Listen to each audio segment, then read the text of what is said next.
Magic fans, we are counting down the days until Magic basketball returns. This upcoming Monday, September 30th, we've got Magic Media Day coming up. Right afterwards, we've got training camp, we've got preseason, and then right back to regular season Magic basketball. I am so excited to be covering not only Magic Media Day, but also the Magic this upcoming season. I know you guys are excited to pack out the Kia Center, and I am just so thrilled to be able to cover the team for a second season consecutively in a row. But Magic fans, as you guys can see from the title of this video, I've got 5 bold, scorching hot takes for you guys this upcoming season, and the takes are going to progressively get warmer and warmer, which means my first take at number 5 overall is not going to be nearly as hot and egregious as the number 1 hot take I have for the Magic this upcoming season. But Magic fans, before I actually go ahead and get into today's video, if you guys appreciate all of the work and the coverage that I do here at Orlando Magic HQ, make sure you guys go ahead and drop me a thumbs up, hit the subscribe bell to stay tuned for more Magic content that we do here on YouTube, and make sure that you guys also go ahead and follow me, Brett James, and Orlando Magic HQ on all of our socials. The link tree will be in the description down below so that you guys can go ahead and check that out. But Magic fans, let's actually go ahead and get into today's video. Now, getting into my number 5 bold hot take for the Magic this upcoming season, I've got Orlando finishing as a top 3 seed in the Eastern Conference this upcoming season. And to be honest, this really shouldn't be that hot of a take, I feel like, for the grand scheme of the NBA landscape. Now, the Eastern Conference got significantly better this offseason. You take a look at Daryl Morey and the job that the Philadelphia 76ers did, bringing in Paul George, retaining guys like Kelly Oubre, Tyrese Maxey. They bring in Andre Drummond. They did a lot of great things in Philadelphia. The New York Knicks, they did a great job of acquiring Mikal Bridges and continuing to find a way to bolster their roster. We know that Brad Stevens and the Boston Celtics, they did a great job of retaining and also extending a lot of players, but so did Jeff Weltman, Anthony Parker, and this Orlando Magic front office. When you take a look at under-the-radar moves, guys that are going to help continue to stay and keep intact the core and identity of this Orlando Magic teams, it's not going to be the sexy moves, but they get the job done. Making sure you bring back your guys like Goga Batadze, Mo Wagner, Gary Harris. You make sure to extend 2 cornerstone pieces with guys like Jonathan Isaac and Franz Wagner. Then you continue to bring in more talent to the roster, guys with veteran leadership, guys like Corey Joseph, Kentavious Caldwell-Pope, and you also still bring in a blue chip talent with the 18th overall selection of the draft, Tristan da Silva. The Magic made sure that they fortified the defensive side of the ball. They brought in 3-point shooters, and you continue to expect Jamal Mosley in this group to continue to take a leap forward, and I think it's extremely plausible that this team finishes as a top 3 seed in the East when you look at the roster from top to bottom and what we know Jamal Mosley does to keep this group prepared night in and night out. I don't think it's that hot of a take. And even look at where the Magic were last season as a 47-win team that improved 13 games in the win column. They were just 1 game behind the Cleveland Cavaliers for the number 4 seed, who the Magic ended up playing in the first round matchup. They were also 2 games behind the 3-seeded Bucks and just 3 games behind the New York Knicks in the Eastern Conference as the number 2 seed. So the Magic were already right there at the end of last season. They got better this offseason, and they really have an opportunity to catapult towards the top of the Eastern Conference this upcoming season. And take a look at what Paolo Banchero even had to say on ESPN's First Take about the Magic continuing to be slept on. Here's what Banchero had to say. Man, we feel like we're right there with all of those teams. I remember last year we started the year off as a top 3, top 2 seed, and everyone thought it was a fluke. Everybody thought we were going to be a play-in team and drop out the top of the East. But we finished strong and got the 5th seed and really had a chance to grab the 2 seed at the end of the season. We were right there last year, and we got better this year. I got better. All of us got better. We got some new pieces that are going to help a lot. We're trying to make some noise and have a chance to win the East. And damn right, Paolo Banchero is going to take that year 3 leap. Jonathan Isaac is going to continue to be one of the best defenders in the game of basketball. You bring in championship level pedigree and a veteran mentor and a guy like Kentavious Caldwell-Pope. There are so many things positively working for the Magic in their direction to continue to ascend in the Eastern Conference. And I've got the Magic finishing as a top 3 seed in the East this upcoming season. Now getting into my next hot take at number 4 overall, I've got both Jalen Suggs and Kentavious Caldwell-Pope making an all-NBA defensive team this upcoming season. Now, last year, we saw Jalen Suggs in year 3 have the best season of his career. He's the head of the snake for the Magic defensively, and he is the true heart and soul of what this Orlando Magic team is. He obviously feeds off the crowd, feeds off the energy, and Jalen Suggs really is the identity of what this Orlando Magic team wants to be night in and night out. A tenacious defender, a guy who had a career-high three-point shooting, a career-high in points per game, and just a career-high across the board.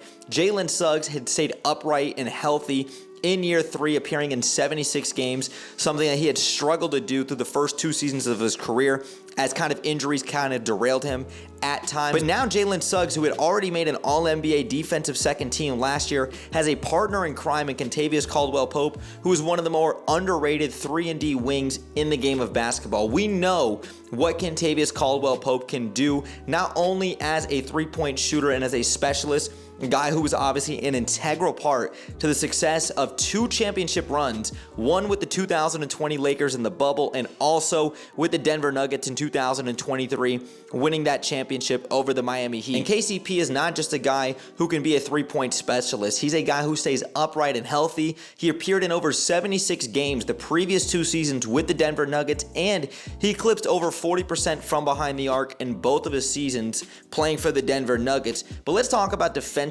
what KCP is going to bring to this Orlando Magic team. As a defender, Caldwell-Pope allowed a league-best 40.6% field goal percentage as the closest defender, according to ESPN Stats and Information Research. This is an incredible guy on the defender. He's tenacious. He's willing to go over those screens and to really fight through a lot of adversity on the defensive side of the ball. He's going to help fit the culture and the identity of what this Orlando Magic team is. And mark my words, this is going to be the best defensive backcourt in all of basketball. I'll get to KCP's quote here momentarily. And look, that's no disrespect to guys like Drew Holiday and Derek White, phenomenal defensive backcourt. Jaden McDaniels and Anthony Edwards. Same thing can be said for both Dort and Alex Caruso over with the Oklahoma City Thunder. But when I take a look at what Jalen Suggs was able to do last season and how KCP can really fit into the defensive identity and culture of this team, this is going to be the best defensive backcourt in all of basketball. And listen to what Kentavious Caldwell-Pope had to say about that if Jalen Suggs and him can both be the best defenders in the game of basketball in the backcourt. He said, "Yup, I said it in my press conference. Don't be surprised if you see me and Suggs on some all-defensive team next year." He had said that on the Draymond Green podcast. And mark my words, he's going to get that All-NBA defensive team alongside Jalen Suggs this season. Now, getting into my next hot take, coming in at number 3 overall, I've got Jonathan Isaac winning Defensive Player of the Year. And it goes without being said, anybody who's watched basketball closely since 2017 to the present day knows that when Jonathan Isaac is upright, healthy, and available, this is one of the most tenacious and best defenders in the game of basketball. A guy who has the ability to switch 1 through 5, can obviously come over on weak side blocks and alter any shot, and has the ability to take away the opposing team's best player. Jonathan Isaac is so impactful and so helpful defensively for this Orlando Magic team when he's out there on the court.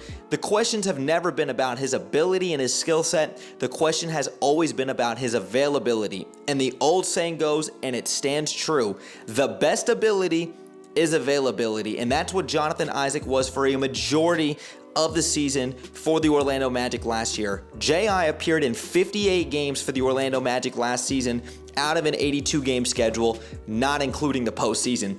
That was the most amount of games that Jonathan Isaac had appeared in, 58, since 2018-19 when the Orlando Magic made the playoffs with Evan Fournier, DJ Augustine, Aaron Gordon, Nikola Vucevic, the list goes on. Really think about that and put that into its perspective. Jonathan Isaac, who has been derailed with injuries, was finally able to stay upright and healthy throughout a majority of the season last year. 58 games. It obviously helped propel the Magic into a top 5 seed in the Eastern Conference, make some noise in the postseason, and he was rewarded with a contract extension this offseason, which was well-deserved. If Jonathan Isaac can reach that bare minimum 65-game mark, which is required to be eligible for awards this offseason, I truly think that you can see Jonathan Isaac winning this year's Defensive Player of the Year award. Now let's take this even a step further. J.I. had the second best individual defensive rating in the NBA, only behind four-time Defensive Player of the Year Rudy Gobert with a 104.5 rating with at least 58 games played last season.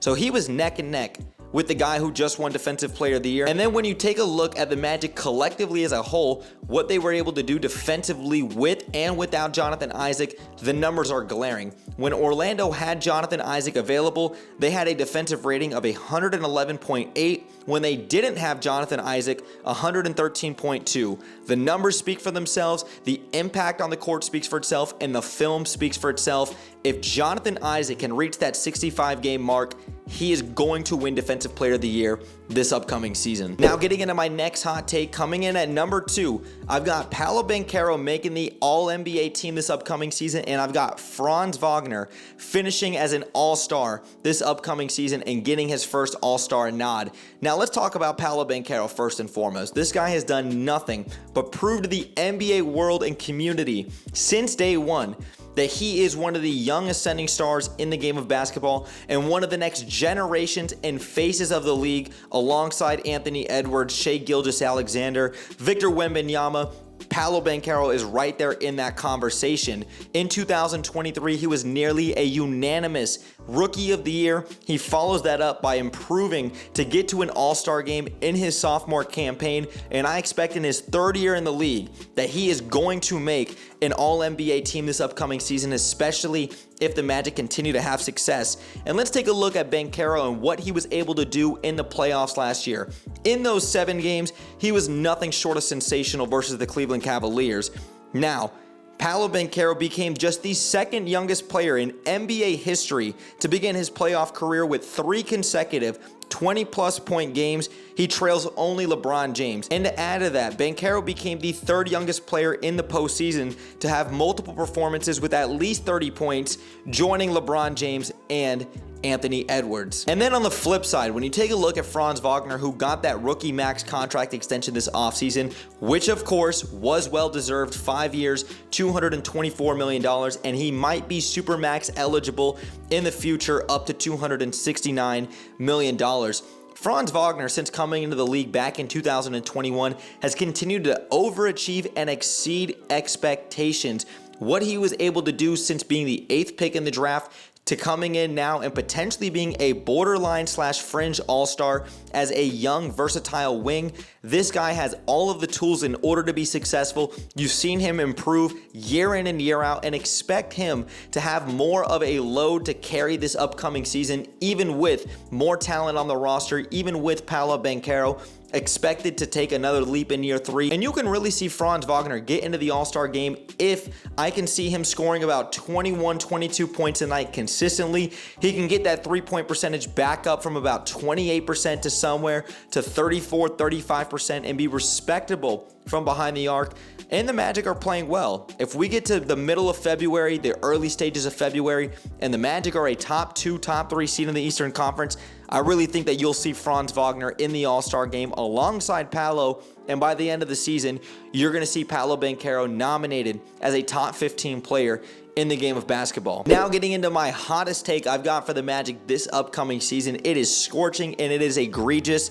The Magic are going to win the Eastern Conference this upcoming season, and yes, that would mean taking down the reigning and defending NBA champions in the Boston Celtics. Now, let me put this right here on record. Is that going to happen? The chances of it are extremely slim. I give a lot of respect to what Joe Mazzulla and that Boston Celtics team has been able to do, and Brad Stevens in that front office. This is not to take anything away from them because they are a juggernaut, and that team has really continued to fortify themselves as one of the top teams in the NBA year in and year out. So I mean no disrespect with them. This is a hot take for a reason. The Magic have all of the tools in order to be successful and at least give the Boston Celtics a run for their money. And what I mean by that is they have the young wings Franz Wagner and Paolo Banchero, they've got the defensive identity as one of the top defensive teams in the game of basketball, and they've also got the defensive versatility to be able to switch 1 through 5. Guys like Kentavious Caldwell-Pope, Jalen Suggs, guys like Jonathan Isaac, Mo Wagner, Goga Batadze, the list goes on. The Magic are going to be able to be competitive with any team in the Eastern Conference on a night in and night out basis. I truly believe that. But where it comes down to with the Magic, now that they have some playoff experience and now that they've kind of got a little bit more confidence under their belt and they know their skill set, what the Magic are going to be determined on is not their regular season performance. How are you going to perform in the postseason in crunch time when things get tight?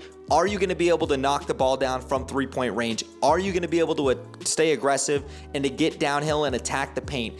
Is Paolo Banchero going to continue to be able to take over in the postseason like we just saw in those 7 games versus the Cleveland Cavaliers?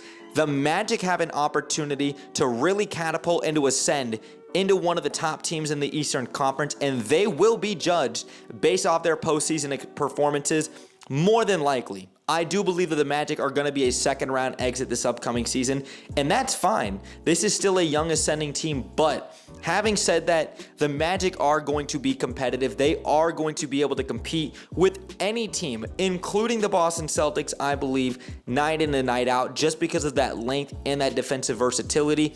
But as always, time will tell. Magic fans, I want to hear your guys' thoughts in the comments down below. What is a scorching, bold, hot take that you guys have? I want to hear it in the comments, and also let me know what did you think about my 5 bold takes that I had for the Magic this upcoming season. Now, before I go ahead and let you guys go, if you guys want a full season / roster overview, I just posted an article less than 24 hours ago saying that the Magic are building a juggernaut in the Eastern Conference. I went very in-depth with it, and it's a great read. I think you guys will enjoy it a lot. If you guys want to go ahead and check out that article, it's on our website. I will go ahead and put the link in the description down below so you guys can go ahead and check that out.